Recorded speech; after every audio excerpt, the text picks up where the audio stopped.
there, Polly. My name is Melissa Bowman, and my question is, when did your love affair with the piano begin, and what made you embrace it so drastically on White Chalk?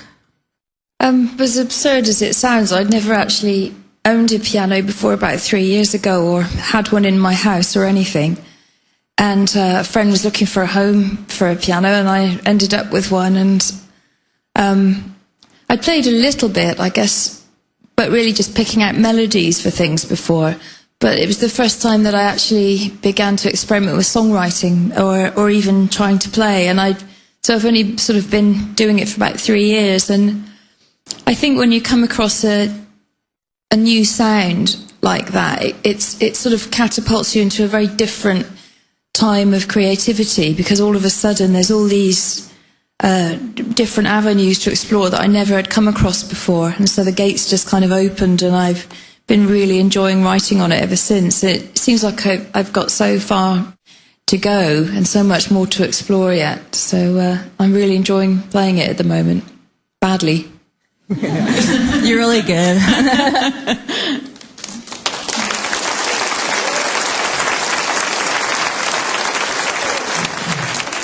Hi, Polly. I'm Jason.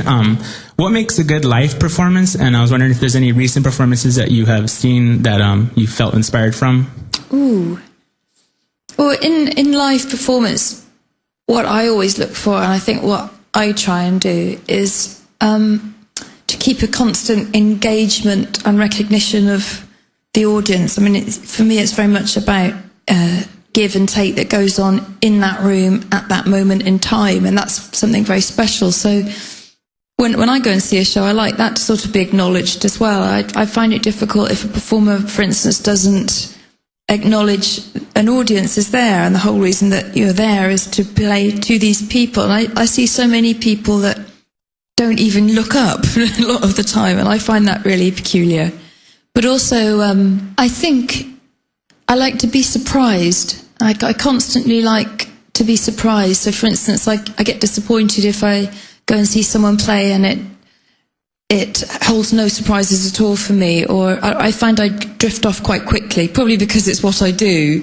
It's I'm quite bored after about 10 minutes if there's not something that's just surprising me all the time. And I know that in my own work, I try and keep that element of the unexpected, not only for people watching, but for myself, really. And I find that in some ways it keeps you in the moment, and I think that's very important, to be very present in that moment, in that room, in this room, with these people, and to acknowledge that.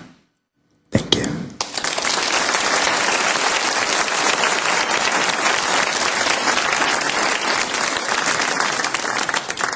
Hello, my name is John. All of your albums have kind of a radically different tone and personality to them. I'm wondering if you could talk a little bit about the creative process that guides each new project. Well, I think always my starting point, my baseline, is to try and uncover new ground. And that's something I felt all my life with my work. And whether it's artwork when I was at art college, or whether it's now through my musical work, I think it's definitely about exploration for me, about experimentation and exploring what I'm capable of as a creator of things, no matter what those things are. And I'd very quickly lose interest if I just continue to do maybe one strong thing that I was good at.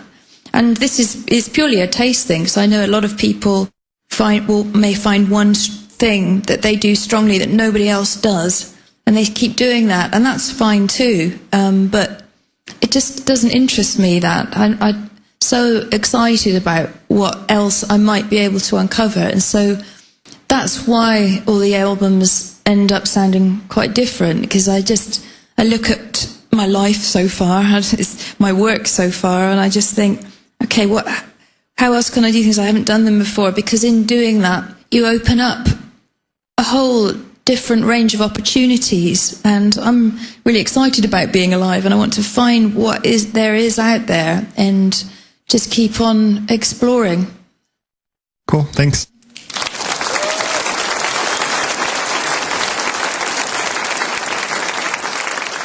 Yahoo!